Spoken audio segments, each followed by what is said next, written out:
Hallo, heute sind wir bei den Delfinen.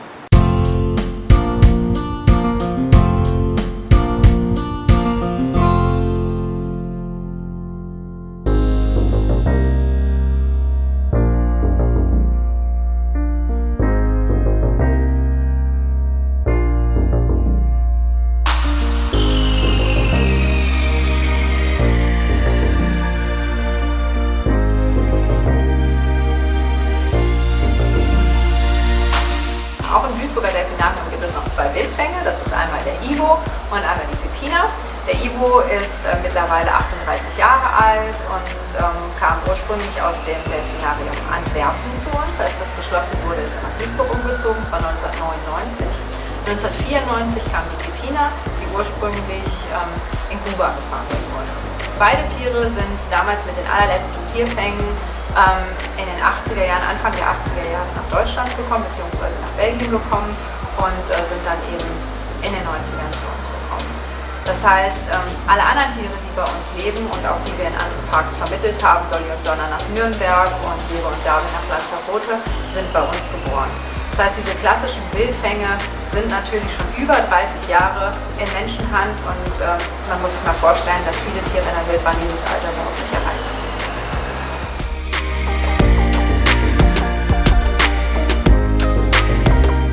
Die Anzahl der Vorführungen, die man hier bei uns im Delfinarium besuchen kann man an der Statistik auf unserer Homepage ablesen. Die wird monatlich erneuert und man wirklich sehen kann, dass die meisten Vorführungen, die hier stattfinden, an den meisten Tagen nur 3 Stück sind. An besonders besucherstarken Tagen, meistens in den Sommerferien oder Samstag, Sonntag, kann es auch mal zu 4 oder zu 5 Vorführungen kommen. Aber die Regel sind es normalerweise 3. Die Tiere sind das gewöhnt und das gehört halt zum täglichen Sportprogramm unserer Delfine. Die Tiere müssen sich bewegen, die Tiere brauchen was für den Kopf. Jeder, der mit Haustieren arbeitet, der weiß, dass man den Tieren auch ein bisschen, wenn man sie hält, dass man den Tieren auch ein bisschen Anreiz bieten muss, die Tiere auch ein bisschen beschäftigen muss. Und dazu zählen die Vorführungen dazu. Es kann sich auch jederzeit davon überzeugen, dass unsere Tiere bei der Vorführung rein freiwillig mitmachen. Es gibt davor was zu essen, es gibt danach was zu essen. Es ist also überhaupt nicht an Futter gebunden, sondern es ist einfach nur das Zusatzleckerli, wo die Tiere gerne mitmachen. Wir haben Tage, wo hier absolut rein gar nichts läuft. Wenn der Ivo in Decklaune ist und sein Mädchen decken möchte, dann flitzt er die ganze Zeit nur den Mädels hinterher. Es hat keiner mehr Lust, im Programm mitzumachen. 2011 sind hier 3 Jungtiere gleichzeitig geboren. Als dieser Kindergarten zum ersten Mal in die Gruppe kam, fand hier auch überhaupt gar keine Vorführung mehr statt, weil alle nur noch wild durcheinander schwammen, gespielt haben, die Jungtiere bei ihren Müttern bleiben wollten.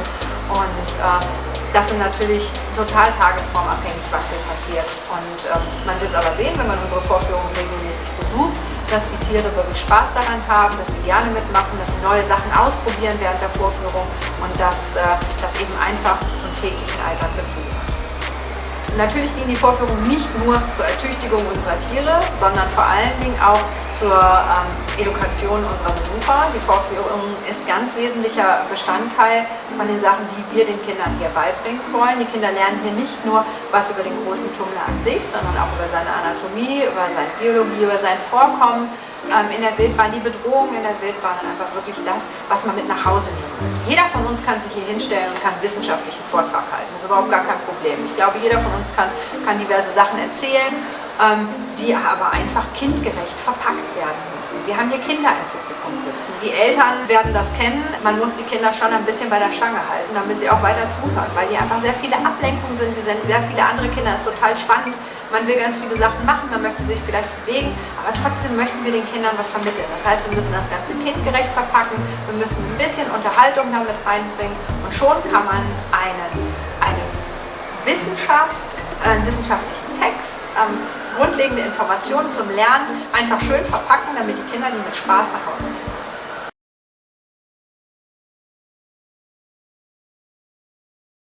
Solche Aussagen regen natürlich immer zum Schmunzeln an.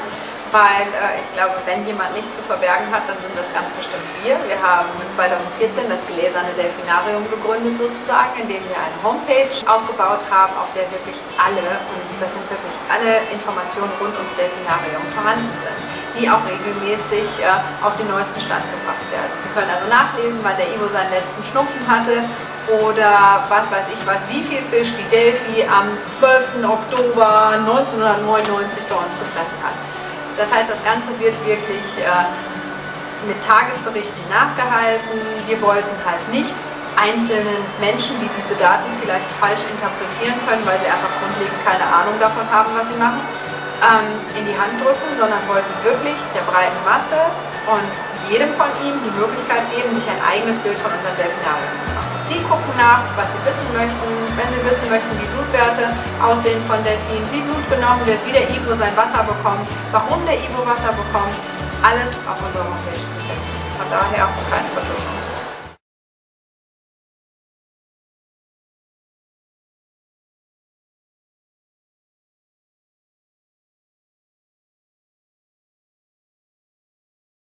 Wenn wir ein Geburtstagskind haben, dann fährt bei uns das Bötchen hier in der Vorführung mit. Das machen wir schon seit vielen Jahrzehnten und bislang ist noch nie was passiert. Alle Kinder sind noch unbeschadet da wieder rausgekommen und alle Delfine haben auch noch keine Folgen davon oder keine Schäden davon getragen.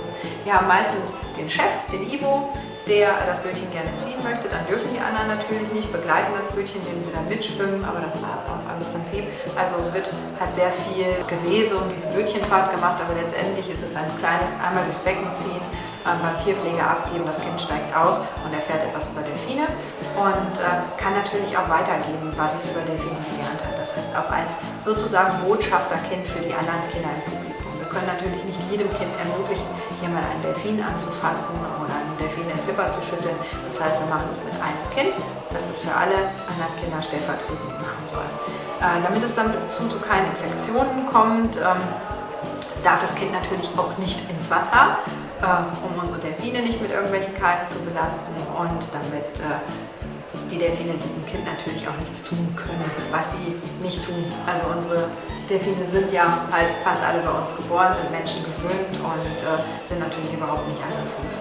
Aber trotzdem kriegt das Kind auch Schutzkleidung, das Kind, die Hände werden desinfiziert, dass bevor es die Tiere anfasst, wirklich eben auch die Keimbelastung so gering wie möglich gehalten wird. Und dann kann es eben zu diesem einmal kurz streicheln, einmal kurz füttern, Kontakt kommen. Aber wir sehen da keine Probleme, dass da irgendwas passieren könnte. Auch Fremdkörper können wir dabei ausschließen, weil die Kinder alt genug sind und nicht mehr mit Schnullerbötchen fahren und natürlich auch vorher vorbereitet werden von den Zoobegleitern, die diese Kinder letztendlich ins Bötchen setzen und die Kinder auch aussuchen.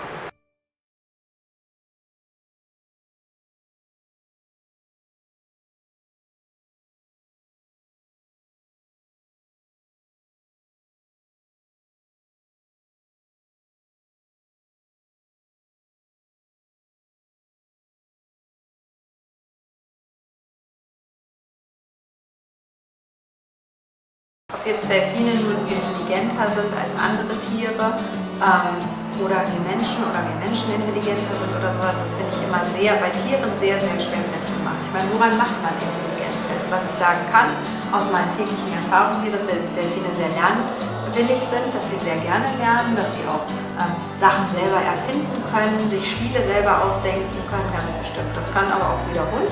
Und es gibt ganz viel Forschung zur neukaledonischen Krähe, wo da auch sehr viele Forschungen gelaufen sind und das Ich-Bewusstsein, den Selbsterkennungstest viel, viel besser bestanden hat als die Delfine.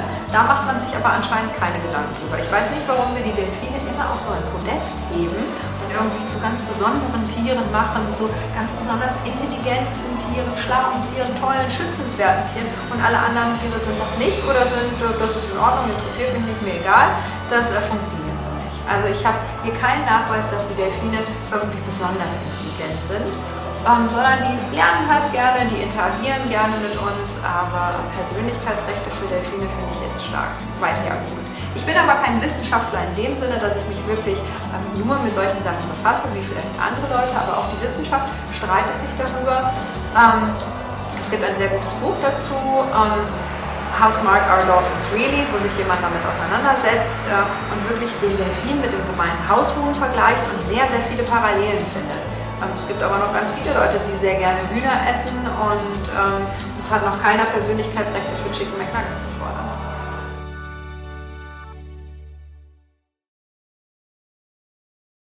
Eine Frage würde ich einfach zu gerne mal an diese gesamten Tierrechtsaktivisten stellen. Und zwar, was ich nie verstehe, wo ich mir immer schon Gedanken darüber gemacht habe, es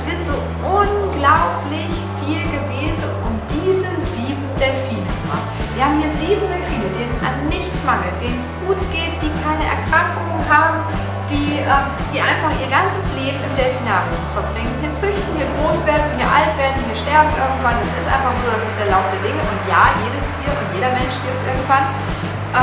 Das verstehe ich einfach nicht, dass einfach hier so viel, da wird so viel rein investiert, da wird überlegt, wie kann man millionenschwere Auswilderungsprogramme für diese Delfine hier auf die Beine stellen.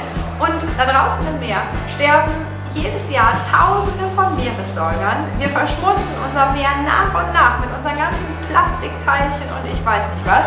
Und da investiert keiner. Diese ganzen Millionen, die man da spart, für die man da sammelt, die werden da draußen so viel besser angebracht als hier. Wir haben hier einen großen Tümmler, der im Meer noch zuhauf vorkommt. Aber kein Mensch interessiert sich für den kalifornischen Vaquita, für Tiere, wo es wirklich nur noch eine Handvoll Tiere gibt, wo wir aktiv was machen könnten, wenn wir alle mal zusammenarbeiten würden und alle mal überlegen müssen, was ist wichtig für unsere Zukunft.